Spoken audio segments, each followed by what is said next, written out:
All units, Patrol Echo 7 is killed in action. Do not attempt rescue. That was the official report. What it didn't record was a wounded German shepherd, bleeding, running through the night on one working leg, carrying a blood-soaked glove and one purpose: find the only man who would defy that order. A Navy SEAL erased from the system. Awake at 2:17 a.m., just hours after learning the woman he loved had been left for dead. Before we begin, tell us where you're watching from. And if loyalty still matters to you, subscribe to Angels in Uniform. They laughed before he heard the words. It was the kind of laughter that traveled ahead of meaning, light and careless.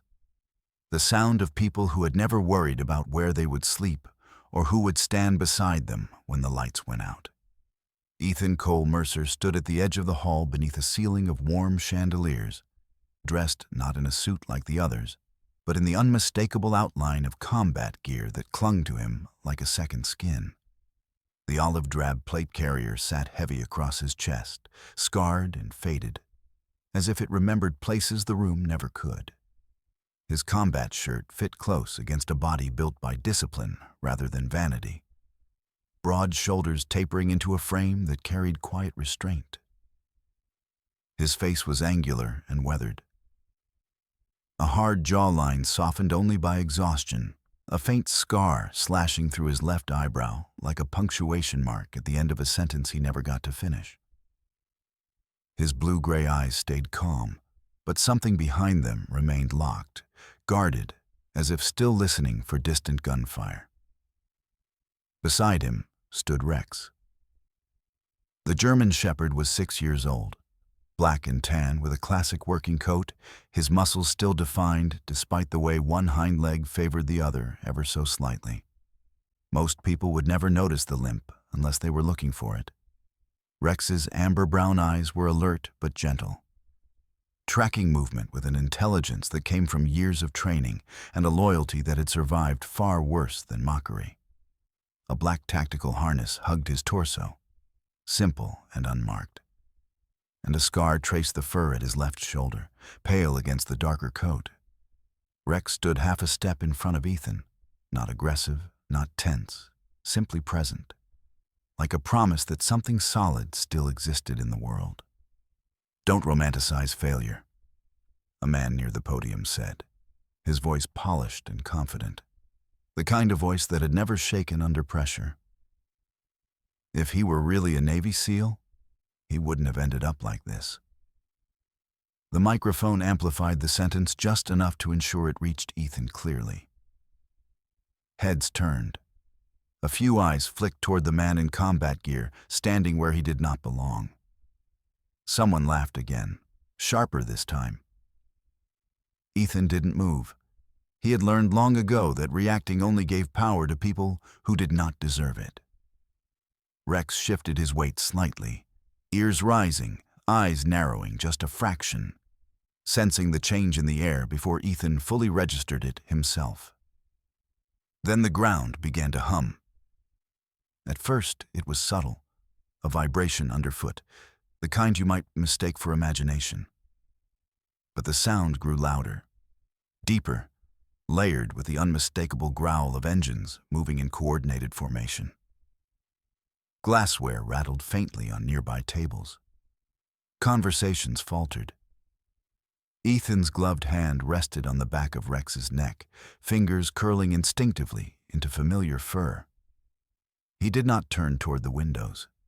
He already knew the sound. He had heard it in deserts and cities, in places where men moved with purpose and hesitation, meant death. Outside, black SUVs rolled into view, headlights cutting through the darkness like blades. Their arrival was precise, almost ceremonial, but their purpose remained unclear. Ethan swallowed, a tight, controlled motion, and for a brief, dangerous second, a thought crossed his mind, unbidden and unwanted. If they came to finish what the system had started, at least Rex would not face it alone. The thought disgusted him even as it appeared. He forced it away. Later that night, when the hall had emptied and the SUVs had disappeared without explanation, Ethan lay awake in his small apartment overlooking the dark line of the ocean. The room was sparse, utilitarian, more shelter than home. At exactly 2:17 a.m., Rex rose from the floor before Ethan opened his eyes. The dog's movement was silent, practiced, as if guided by an internal clock neither of them could reset. Ethan's breath caught, his chest tightening as the same hour claimed him again. He sat up slowly, muscles protesting not from age, but from memory. Rex moved closer, resting his head against Ethan's knee, warmth and weight grounding him.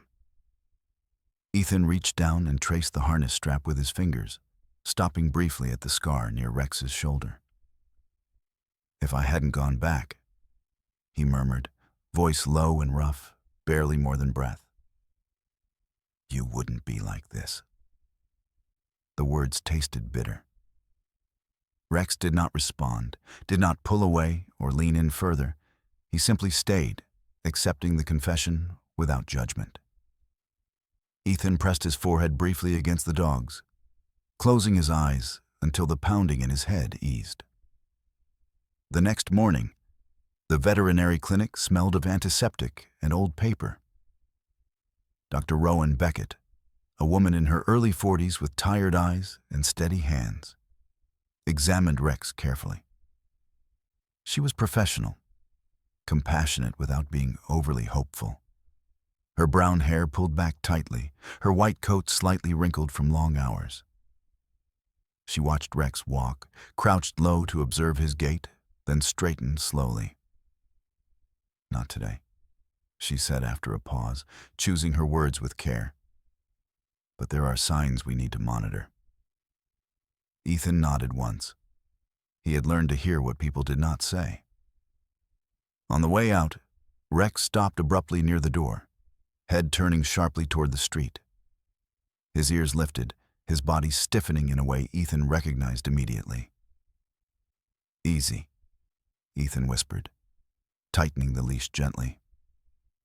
Rex held the pose for several seconds, then relaxed as if whatever signal he had sensed had faded. Ethan glanced outside. Nothing unusual remained, only the steady rhythm of traffic. Still, the moment lingered. Rex had not reacted like that since before the night everything changed. That afternoon, Ethan attended the memorial service at the edge of town.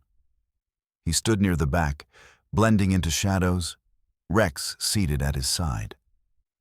Candles flickered as names were read aloud, each one echoing in the quiet space. When Claire Donovan entered, Ethan felt it before he saw her. She moved with a restrained composure that mirrored his own, her posture disciplined, her movements precise. Claire was in her early 30s, her dark brown hair pulled into a neat tie at the nape of her neck, her face pale but composed. There were faint lines at the corners of her eyes that had not been there years ago, evidence of sleepless nights and decisions that refused to stay buried. She wore a long navy coat over a simple dark outfit, unadorned, practical, the uniform of someone who had learned to disappear into responsibility. Their eyes met across the aisle. Claire did not smile. She did not wave. She simply held his gaze for a heartbeat longer than courtesy allowed, her expression heavy with something like apology. Rex shifted beside Ethan, letting out a low sound deep in his chest. Not a growl, but a recognition. Claire's breath caught as she noticed the dog, her eyes dropping briefly to the scar on Rex's shoulder before she looked away. Ethan felt a familiar ache settle behind his ribs. There were words he had carried for years that still refused to surface. The envelope arrived that evening, slipped beneath Ethan's door without a knock. Inside was a photograph, worn at the edges, showing a younger Ethan in full combat gear, standing with his unit in a place marked only by dust and ruin. Someone had circled one face in red ink. On the back, a sentence had been written in careful block letters. "You were right to go back." Ethan's hand trembled despite himself. He stared at the image until the room seemed to tilt. A memory pressed forward, uninvited. Radio chatter breaking into static, an order to pull out. Rex's bark cutting through the noise, sharp and urgent. Ethan remembered turning back, the decision crystallizing in an instant that had cost him everything and saved someone else's life. He remembered the explosion, the weight of Rex collapsing against him afterward. The memory cut off there, as it always did, leaving him staring into the present with a hollow ache. The thought returned, quieter this time, but more dangerous.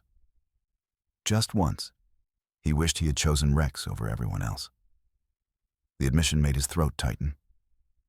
He exhaled slowly, ashamed of the selfishness, even as he understood it.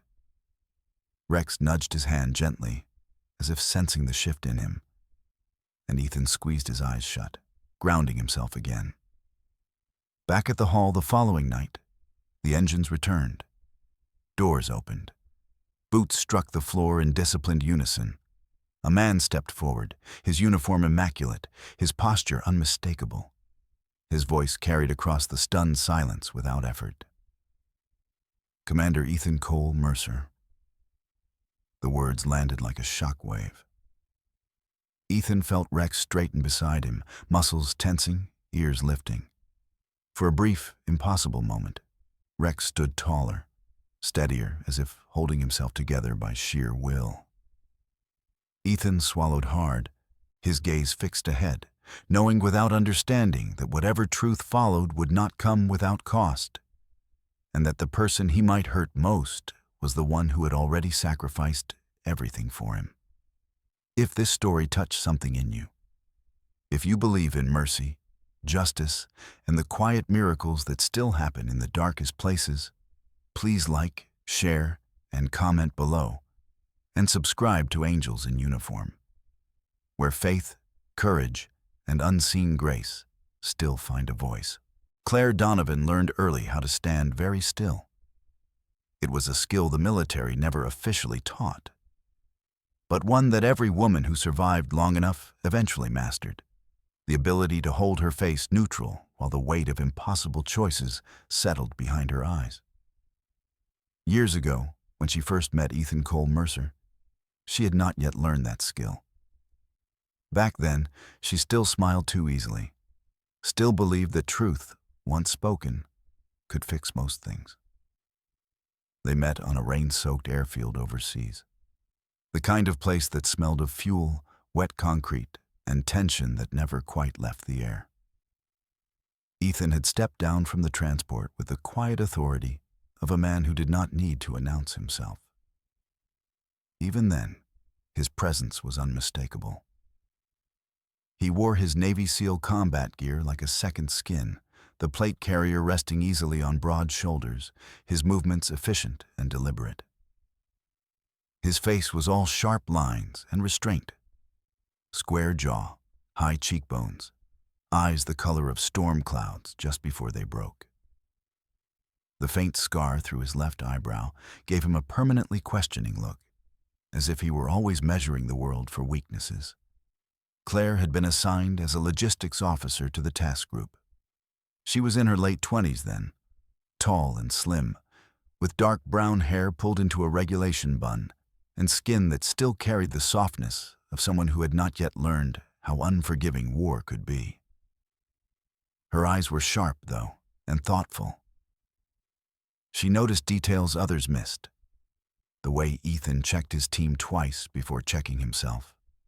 The way he knelt beside Rex before every briefing, resting a gloved hand briefly against the dog's shoulder as if grounding them both. Rex, younger then, moved with effortless power, his black and tan coat gleaming under harsh lights, amber eyes alert and unafraid. Their conversations began professionally and stayed that way longer than either expected. Logistics reports turned into shared coffee at odd hours, maps spread between them while rain drummed against metal walls.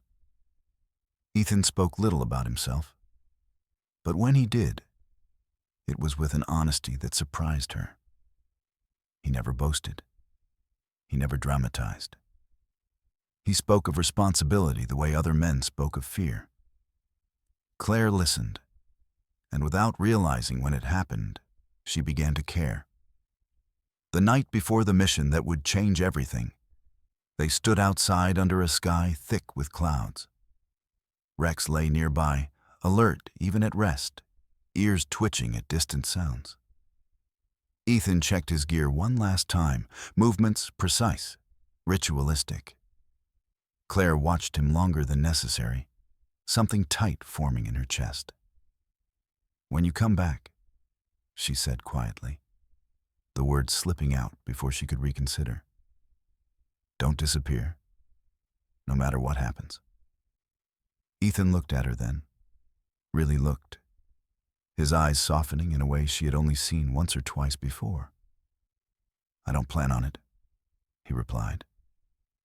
He reached down, resting his hand on Rex's head, and for a moment the world felt balanced, as if some fragile promise had been made and sealed. The mission went wrong in ways reports would never fully capture. Orders changed, timelines collapsed. Ethan's unit was told to pull back while one element remained pinned down. Over the radio came shouting, static, confusion. And then Rex's bark cut through everything, sharp and urgent. Claire heard it through her headset in the command area, her heart stalling as if she already knew what Ethan would do. He went back. He did what commanders were trained not to do, but what leaders sometimes could not avoid.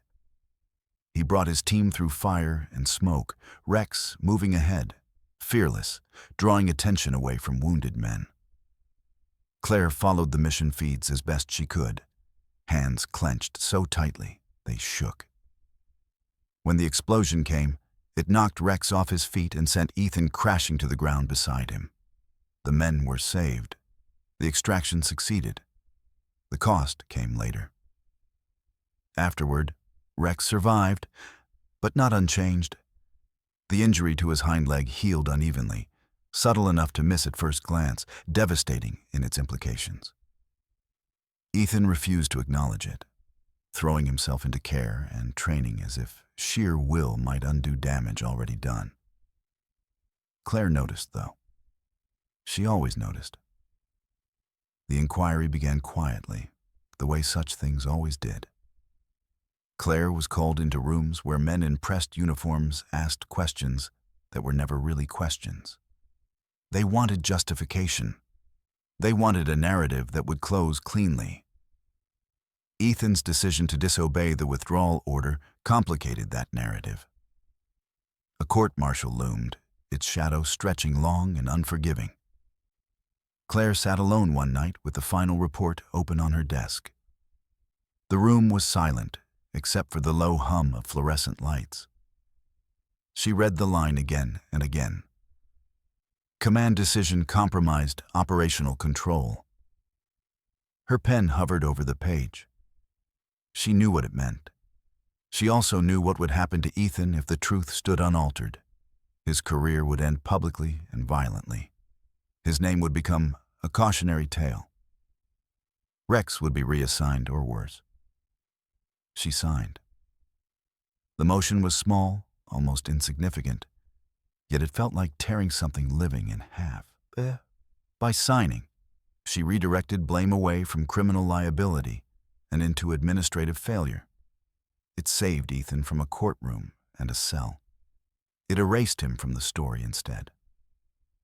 When Ethan disappeared afterward, Claire understood only part of why.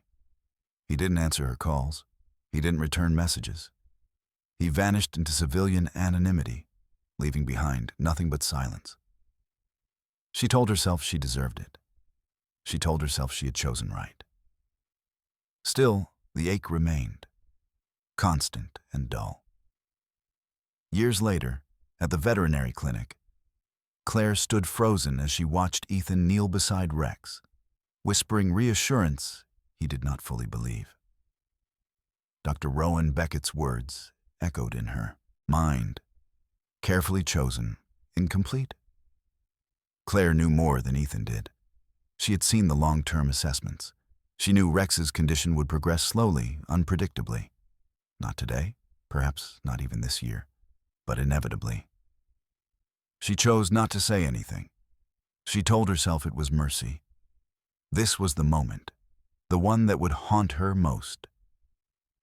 As Ethan stood to leave the clinic, Rex suddenly turned and pressed his forehead briefly against Claire's knee, an uncharacteristic gesture that caught her off guard. His amber eyes held hers with a depth that made her breath hitch, as if the dog understood exactly what she was keeping silent. Claire's hand hovered in the air, trembling, before she rested it gently against his head, and in that instant, she felt the weight of every truth she had buried press against her chest. And she wondered if grace ever came without confession. At the memorial service days later, Claire saw Ethan again, standing in shadow with Rex at his side. He looked older, harder, but unchanged in the ways that mattered. When their eyes met, she wanted to explain everything, to tell him why she signed, why she stayed silent, why she still carried his name like a wound. Instead, she said nothing. She had already erased him once. She could not bear to hurt him again. When the envelope appeared beneath Ethan's door that night, Claire knew without being told that the past was stirring. Someone had decided the truth no longer belonged to darkness. She feared what would follow. She feared that when Ethan finally learned what she had done and what she had hidden, he would see her not as the woman who saved him, but as the one who ended the man he used to be. Claire Donovan had saved Ethan Cole Mercer from prison and disgrace. In doing so, she had erased his name, his command, and the life he believed in. And now, as forces beyond her control moved to correct that erasure, she understood the cruel symmetry of it all. You could save a life and still destroy the soul that lived inside it. If this chapter stirred something in you, if you believe that God sometimes works through painful choices and quiet sacrifices, please like, share, comment, and subscribe to Angels in Uniform. Faith, mercy, and miracles often arrive wearing the faces of those who suffer in silence. The memory did not arrive gently. It never did. It came the way explosions did. Without warning, without permission, dragging Ethan Cole Mercer back to a night soaked in dust, smoke, and the kind of fear that settled into the bones long after the body survived. He remembered the heat first, pressing against his skin beneath the combat gear, the plate carrier heavy on his chest, as if it already knew it would one day be blamed for what followed. His body then was younger, harder, trained to move without hesitation. Yet his face even then carried the same restraint it did now. A sharp jaw clenched tight, blue-gray eyes scanning for threats others missed. The faint scar through his left eyebrow still knew enough to sting when sweat ran into it. They were operating in a narrow valley bordered by broken concrete and half-collapsed structures, a place where sound bounced unpredictably and every shadow lied. Ethan was the team leader, his voice calm in the radio, issuing directions that came from muscle memory and years of repetition. Rex moved ahead of him. The German shepherd, barely 4 years old at the time, powerful and fast. Black and tan coat already dusted gray from the environment. His ears were sharp triangles against the darkness, his amber eyes reflecting just enough light to be seen when he glanced back at Ethan for confirmation. Rex's harness fit snug against his frame, every strap checked twice before insertion. Ethan trusted that dog with his life because the dog had already proven more than once that he would trade his own without hesitation. The order came through the radio distorted, broken by static. All units, pull back. Extraction window closing. It was not a suggestion. It was the kind of command designed to end discussions. Ethan repeated it to his team automatically, his tone steady, professional. Boots shifted, weapons repositioned. The retreat began in controlled steps. Then a second transmission cut through the channel. High, panicked, unmistakably young. I'm hit. Can't move. The voice cracked on the last word. Lucas Reed, 19 years old, barely out of training. He had arrived with nervous energy and a boyish face that still hadn't learned how to hide fear. He was tall and lean, his helmet always sitting slightly crooked no matter how often Ethan corrected it. Lucas tried too hard to be brave, to prove himself worthy of standing among men older and more weathered than him. That night, his voice carried something new. Real terror. Ethan froze for half a second, long enough to hear the follow-up order being repeated louder, sharper. Pull back now. The smart move. The correct move. The move commanders were expected to make. Rex stopped abruptly, his body stiffening. Before Ethan could process it fully, a sharp bark burst through the radio. Rex's bark picked up by the team mic, raw and urgent. It was not an alert bark, it was a warning. Something inside Ethan snapped into place. He did not raise his voice. He did not argue. He simply turned. With me, he said, already moving. The decision felt less like a choice and more like gravity. They advanced through smoke and debris, Rex leading, weaving through collapsed walls with an instinct that bordered on supernatural. Gunfire cracked close enough to feel, rounds tearing through concrete inches from where they passed. Ethan saw Lucas then, pinned behind a low barrier, blood darkening his pant leg, his face pale beneath the grime. Rex reached him first, placing himself squarely between the boy and incoming fire, drawing attention with calculated movement. Ethan dragged Lucas back, muscles screaming as he pulled dead weight through chaos. The explosion came without sound at first, a pressure wave that knocked the air from Ethan's lungs and threw him hard against the ground. When his hearing returned, it was to ringing and distant shouting. Pain flared along his side, but he pushed through it, scrambling upright. Lucas was alive, gasping, eyes wide. Ethan barely registered the relief before something heavy collided with him from the side. Rex. The dog collapsed against his legs, weight sudden and wrong. Ethan dropped to his knees, hands moving automatically, checking, assessing. Blood soaked into the fur along Rex's hind leg, darker than the surrounding dust. Rex tried to stand, muscles tensing, but the leg folded beneath him. He did not cry out. He never did. His amber eyes locked onto Ethan's, searching, waiting. "Stay with me," Ethan whispered, voice shaking despite himself. He applied pressure, shouted for assistance, his world narrowing to the dog in front of him. The extraction arrived in fragments, hands grabbing, voices yelling, the metallic scream of helicopters overhead. Lucas was pulled free. Ethan refused to let go of Rex until someone physically forced him to move. Later, much later, in a makeshift medical area lit by harsh white lamps, a medic crouched beside Rex, her hands steady, her face drawn. She was older, maybe late 40s, hair pulled back into a tight braid streaked with gray, her eyes kind but unflinching. She examined the leg carefully, then looked up at Ethan.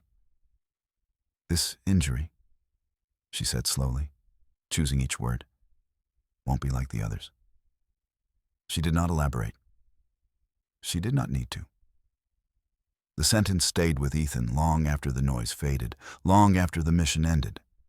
It echoed now as he sat on the edge of his bed years later, Rex lying at his feet, breathing slow and even. The memory pressed down on him until his chest tightened. He rubbed a hand over his face, fingers catching briefly on the scar above his eyebrow. Rex stirred suddenly, lifting his head and staring toward the doorway.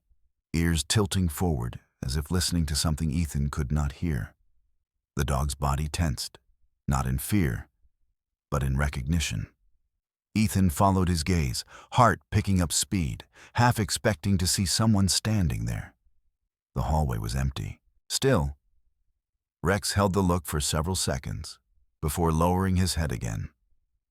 Ethan sat very still, a strange certainty settling in his gut that the past was no longer content to stay buried.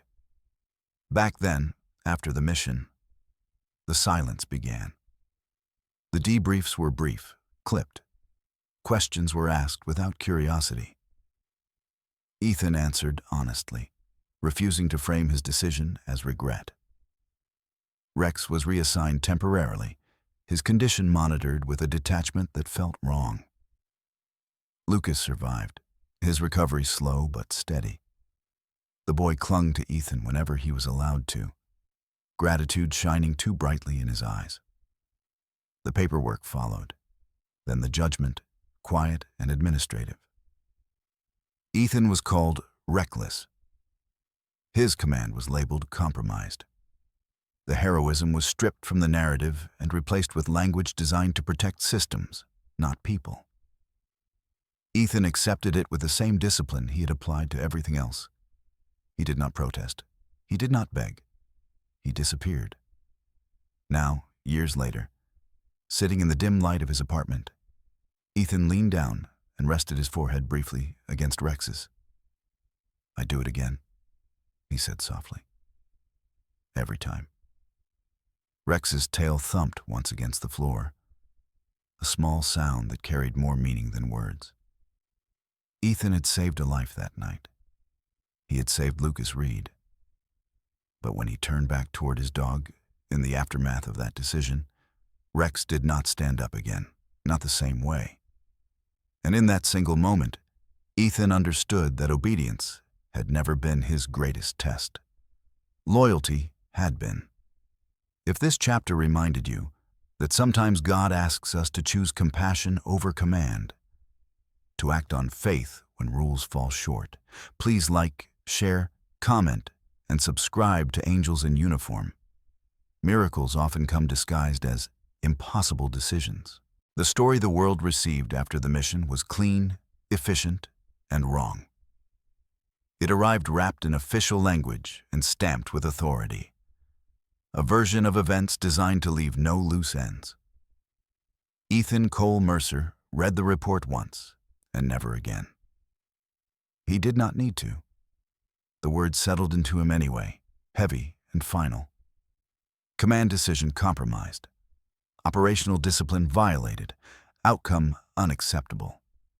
The language erased everything that mattered and preserved everything that did not. He stood in uniform when they told him.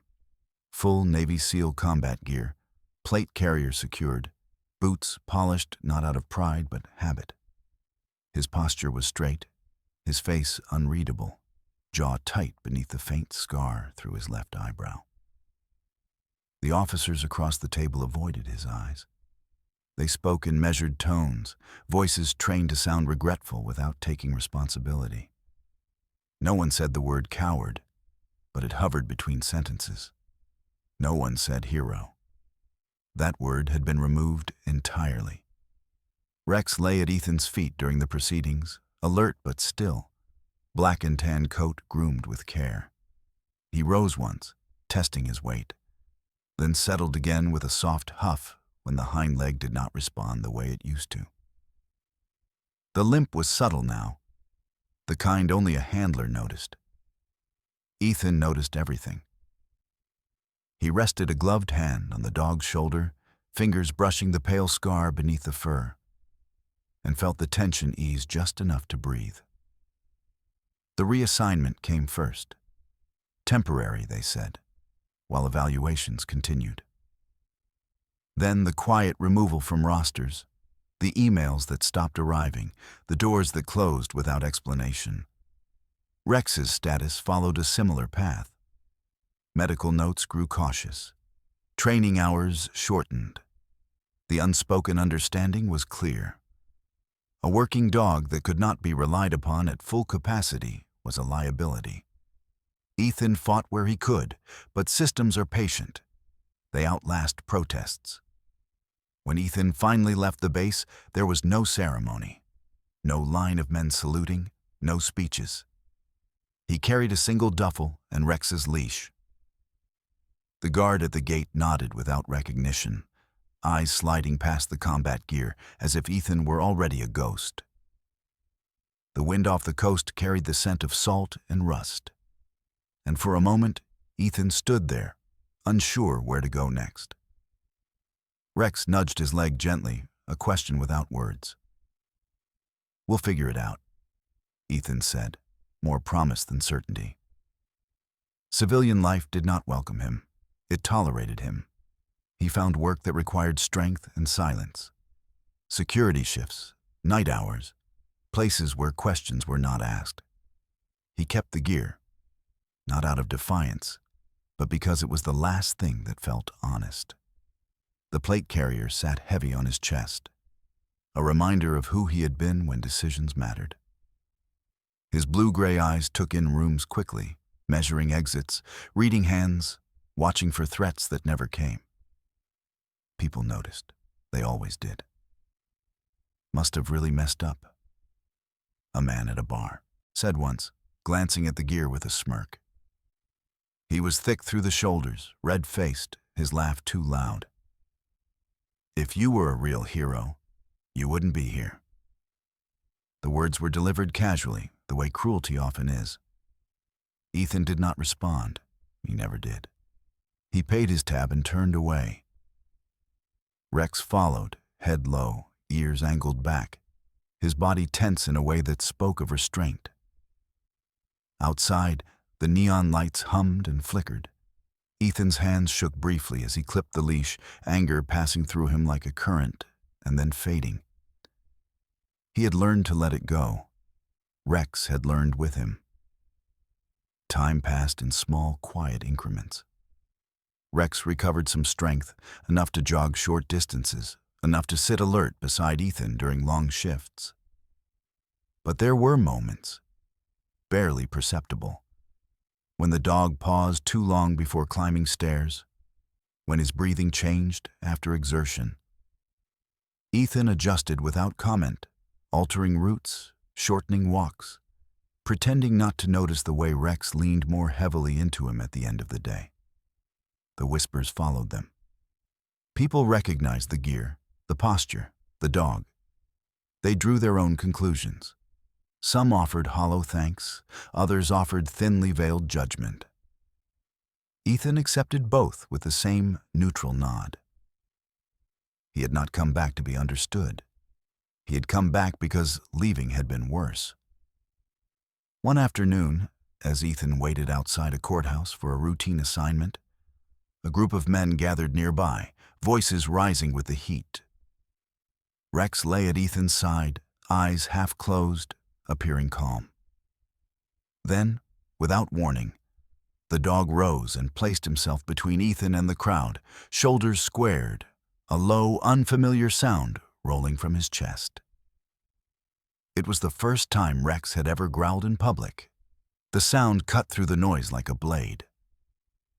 Conversation stopped. Eyes turned. Rex held his ground, amber eyes locked forward, protecting something only he seemed to sense. Ethan's heart pounded, not with fear, but with recognition. Rex was telling him the line had been crossed. The men backed away, muttering. Rex relaxed only when the space cleared, lowering himself carefully to the pavement. Ethan knelt, checking him instinctively. "It's okay," he whispered, voice tight. Rex's tail thumped once, subdued but resolute. The moment passed, but the echo remained. That night, Ethan noticed headlights in the distance as he walked Rex along the waterfront. Black vehicles idled where there had been none before, engines low, patient. They did not approach. They did not leave. The sight stirred something old and uneasy in his chest. Rex noticed them too, posture shifting, attention sharpening. The world felt suddenly smaller, as if a long-closed door had been nudged open. Ethan did not run. He never had. He adjusted his grip on the leash and continued walking, every sense alert. The SUVs stayed where they were, shadows among shadows, watching. When Ethan reached his apartment, they were gone. He slept, poorly, dreams crowded with radio static and barking that never ended. In the weeks that followed, the pattern repeated. The vehicles appeared and disappeared without explanation. A man in a tailored coat watched from across a street and vanished when approached. Files that should have remained buried resurfaced quietly. Ethan felt the pressure building, invisible but undeniable. Someone, somewhere, was rewriting the story again. He thought of the boy he had pulled from fire. He thought of the dog who had taken the blast meant for someone else. He thought of the word failure stamped across a life reduced to margins. Ethan did not know what was coming, only that it would not be gentle. He looked down at Rex, who met his gaze steadily, loyalty unshaken. "Whatever it is," Ethan said softly, "we face it together." Rex leaned into him, weight solid and warm, a silent agreement. "If this chapter stirred something in you, if you believe that God sees the truth, even when the world turns away, please like, share, comment, and subscribe to Angels in Uniform. Sometimes miracles begin in the shadows, waiting for faith to bring them into the light. They did not arrive with banners or applause. The men who came for Ethan Cole Mercer moved the way they always had, quietly, deliberately, as if sound itself were something to ration. The black SUVs returned at dawn, idling at the edge of the street where salt air mixed with exhaust. Doors opened in sequence. Boots touched pavement without ceremony. Ethan watched from his window, already dressed in his combat gear. Plate carrier snug against his chest, the old watch tight on his wrist. He felt no surge of pride, no relief, only a tightening behind the ribs, the instinct that came when consequences finally caught up. Rex rose from the floor beside him, slower than he used to be, but alert. The German shepherd's ears tilted forward, amber eyes steady, reading the scene with a patience born of long habit. His black tactical harness caught the light, straps worn smooth where Ethan's hands had adjusted them 1,000 times. Ethan clipped the leash and rested his palm briefly against Rex's shoulder, a quiet check-in neither of them needed explained. The man who stepped forward introduced himself as Commander Blake Rowe. He was in his late 40s, tall, lean, his uniform immaculate but softened by use. His hair was cut short, steel gray at the temples, his face lined by years of responsibility rather than age. When he spoke, his voice carried without effort, calm and exact. "We're not here to honor you," he said, meeting Ethan's eyes without flinching. "We're here to correct a record." Inside a secured conference room near the harbor, the air smelled faintly of coffee and paper. The men who filled the seats were familiar in the way only shared danger creates. Some were broader now, softened by years away from the field. Others carried new scars. All of them watched Ethan with something like recognition, not admiration. Respect was quieter than that. Rex lay at Ethan's feet, head resting on his paws, eyes open. Lucas Reed entered last. He was no longer the 19-year-old with the crooked helmet and the trembling voice. At 27, he stood taller, his posture disciplined, his face lean and more angular, a thin scar tracing his jaw where shrapnel had once kissed bone. His hair was cut regulation short, his uniform pressed, the insignia of a commissioned officer catching the light. But when his eyes found Ethan, the boy he had been flickered there for a heartbeat, he nodded once, sharp and sincere. They did not begin with speeches. They began with documents. Copies of reports, timestamps, audio transcripts recovered from archives that had been misplaced. Commander Rowe laid them out methodically. "This is not a commendation review," he said. "This is an accuracy review." The distinction mattered. It meant the truth would be measured not by applause, but by alignment. Lucas stood when asked, his voice steady as he described the night in the valley. He spoke of the order to withdraw, the moment he realized he was pinned, the sound of Rex's bark cutting through radio static.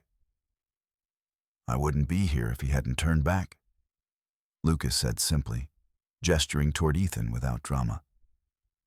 "And Rex took the hit meant for me." He did not embellish. He did not apologize. He spoke the way men spoke when the facts were heavy enough on their own. Others followed. A medic described pressure waves and triage under fire. A team sergeant spoke of smoke so thick it felt like drowning. Each account aligned, each pointed back to the same fulcrum. Ethan's decision, Rex's body placed where it did not have to be, the cost absorbed so others could walk away. The room listened. Pens moved. No one interrupted. Ethan felt none of the vindication people imagined such moments brought. His gaze drifted to Rex, watching the subtle rise and fall of the dog's chest. He noticed the way Rex shifted his weight, favoring the left side more today, the way his breathing caught when someone dropped a chair behind him. Ethan's jaw tightened. He would have traded every corrected line of text for a single promise he could trust: that Rex would be all right. As the testimony paused, Rex lifted his head and fixed his gaze on the far wall, ears angling toward a sound no one else acknowledged. The room stilled. Commander Rowe followed the line of the dog's sight, then glanced back at Ethan. "He's sensing something," Rowe said quietly. Ethan nodded once, heart quickening. Rex's tail tapped the floor, one measured thump, before he settled again, as if bracing. The moment passed, but the room felt different afterward, as though an unseen clock had begun to count down. The correction process moved faster than Ethan expected. Systems that had once buried truth now surfaced it with unsettling efficiency. A revised timeline took shape. Orders were contextualized, decisions reframed.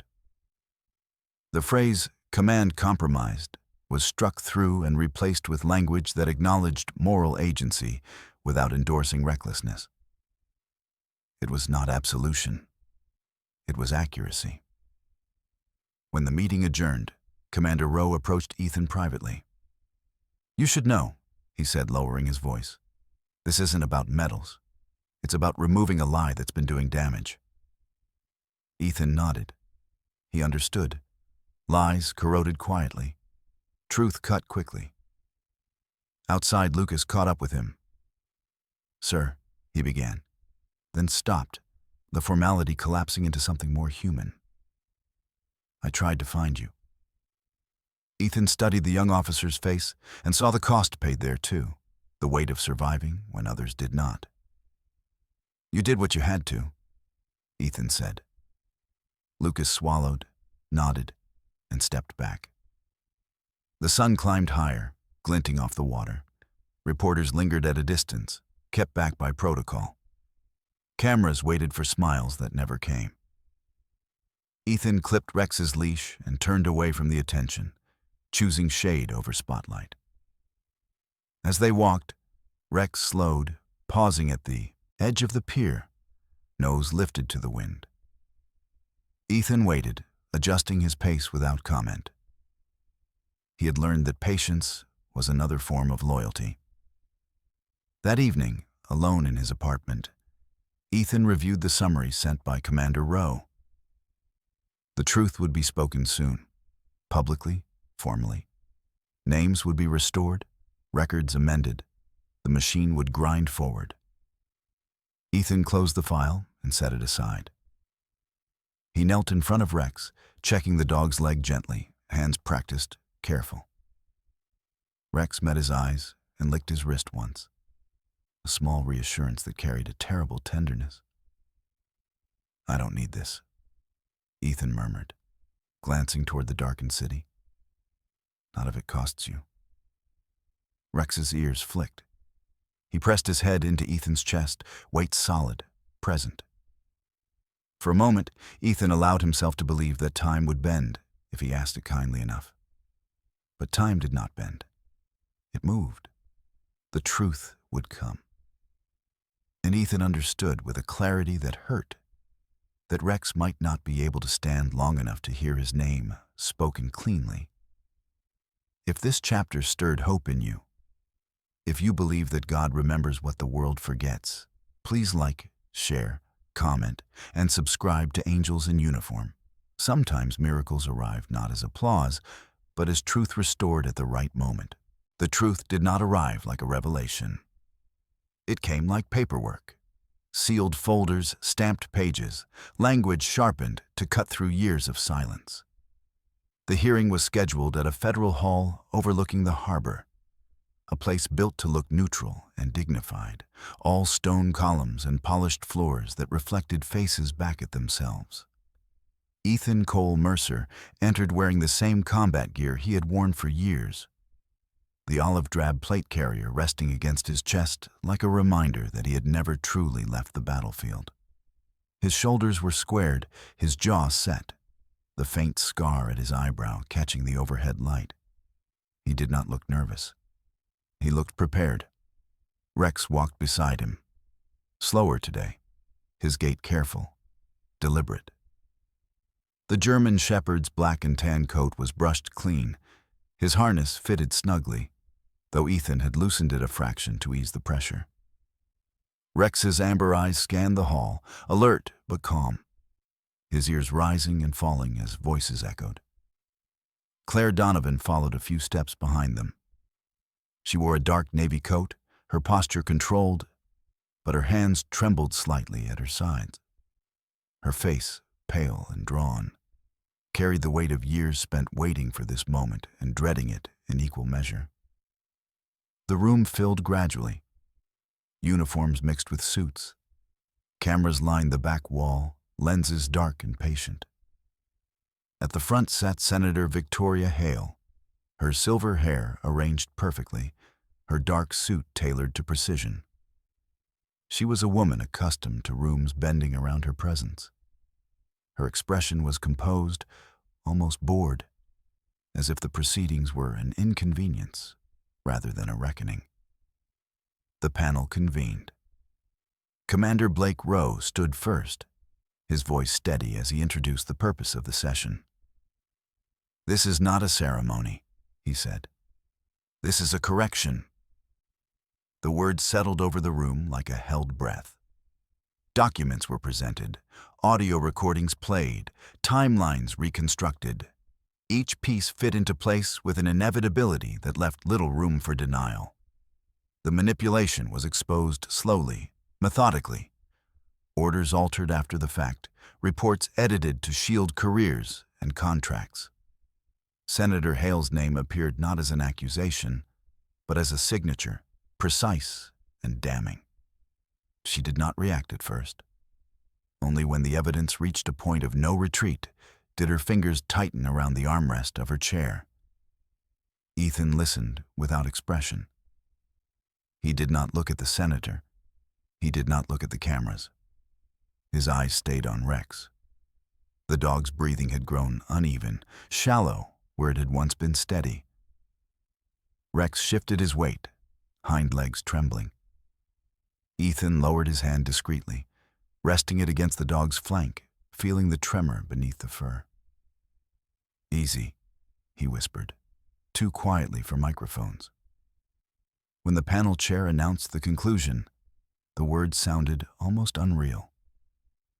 "The record will be amended. Rank and honors restored." A murmur rippled through the hall. A few people clapped before realizing this was not that kind of moment. The chair cleared his throat and continued. "Commander Ethan Cole Mercer." The name echoed. For a heartbeat, nothing happened. Then Rex tried to rise. His legs shook violently, muscles straining against betrayal. Ethan instinctively leaned toward him, ready to catch the fall. But Rex pulled away just enough to stand on his own. His back straightened. His ears came up, sharp and proud. He held the position as if locked in place by will alone. For that brief, impossible moment, Rex looked exactly as he had years ago, ready, unbroken, on duty. Then his legs folded. The sound of his body hitting the floor cut through the hall. Conversation stopped. Cameras lowered. Ethan was on the ground instantly, one arm under Rex's chest, the other cradling his head. "Rex," he breathed, voice breaking despite every attempt to hold it steady. The dog's eyes fluttered, unfocused but calm, as if he had known this moment was coming and accepted it. Medics rushed forward, movements urgent but controlled. Claire fell to her knees beside them, hands shaking as she pressed them to her mouth. Tears streamed down her face, unchecked, silent at first. When Rex was lifted onto a stretcher, she grabbed Ethan's sleeve, her grip desperate. "I knew," she sobbed. "I knew it would get worse. I didn't tell you. I thought, God help me, I thought I was giving you peace." Ethan did not answer. He knelt there, unmoving, as the stretcher rolled away. The hall blurred around him. Apologies were offered. Statements were postponed. Senator Hale was escorted out under guard, her composure finally fractured, her power evaporating with every step. None of it registered.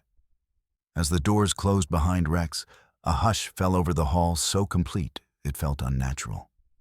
A single shaft of light slipped through a high window, landing briefly on the empty space where Rex had stood moments before. Ethan stared at it, breath shallow, struck by the sudden, irrational thought that some things were witnessed even when no one was watching. The idea did not comfort him. It steadied him. Claire's confession came later, in a quiet room away from cameras and uniforms. She sat across from Ethan, shoulders hunched, hands clasped so tightly her knuckles whitened. "They told me it wasn't reversible," she said, voice raw. "They said it would be slow. I couldn't watch you carry that." Her eyes searched his face for something, anger, forgiveness, anything. Ethan listened in silence. The anger never came. Neither did relief.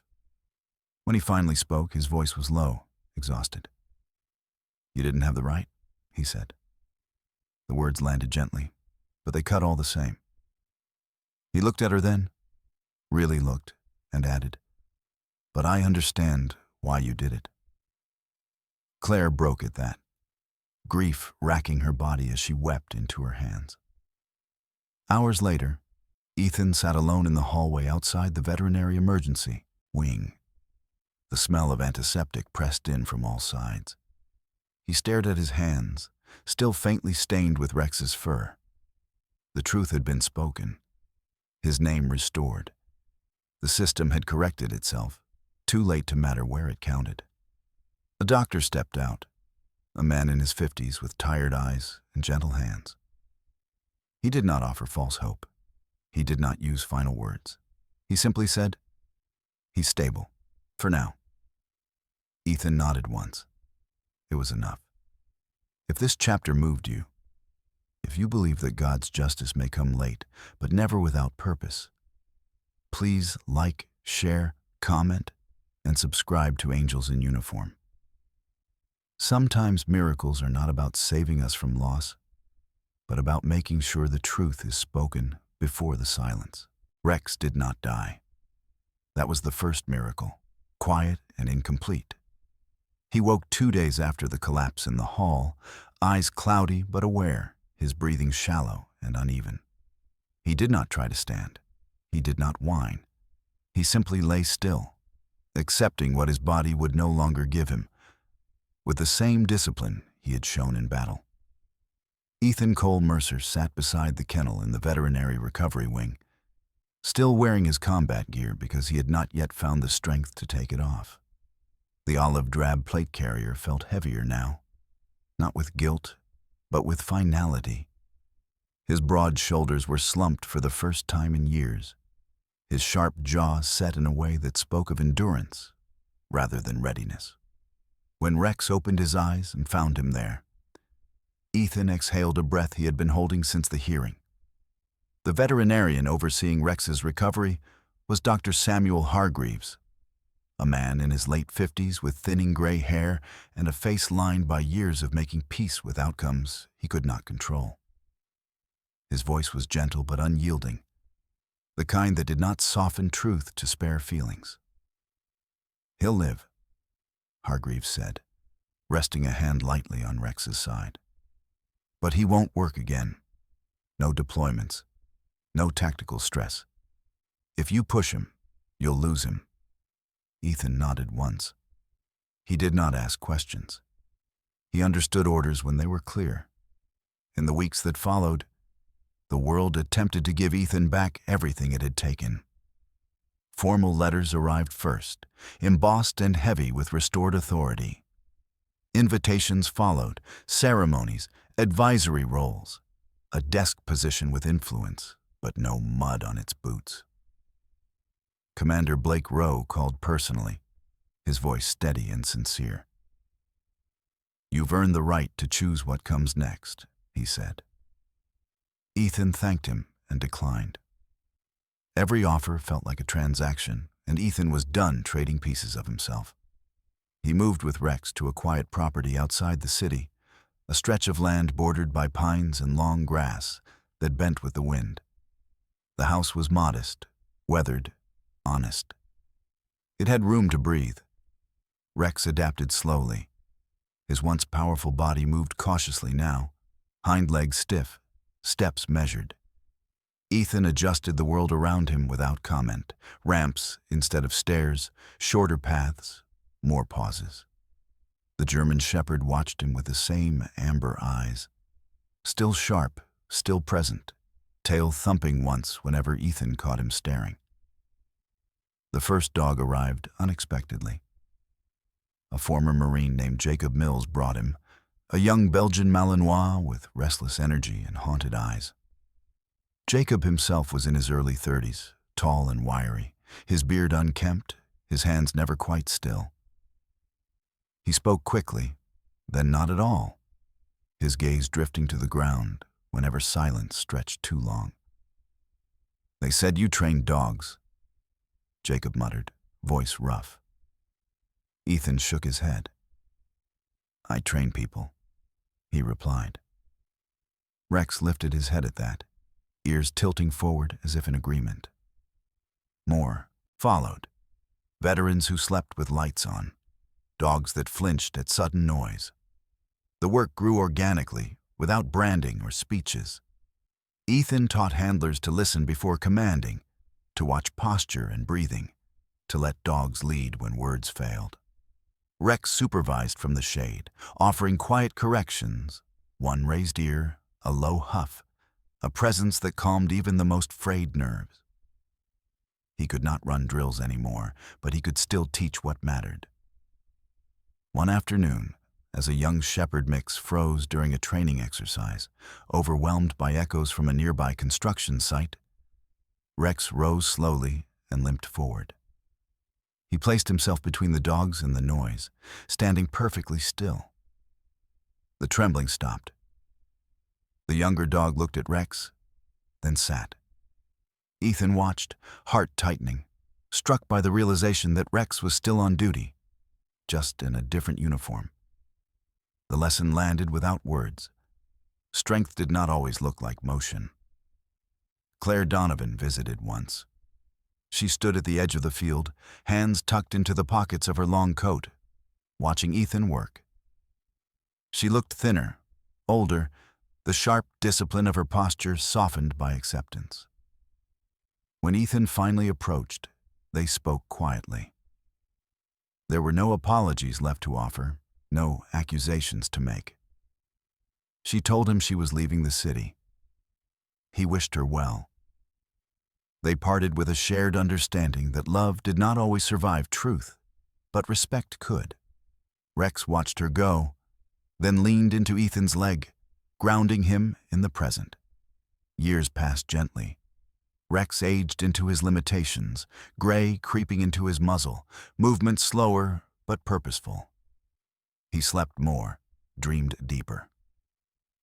Ethan stayed. He did not seek recognition. He did not correct strangers who failed to recognize him. His world narrowed to what he could protect, what he could heal.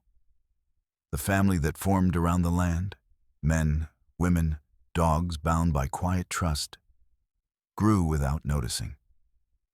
On a cool evening, as the sun dipped low, Ethan sat on the porch beside Rex, the horizon painted in gold and shadow.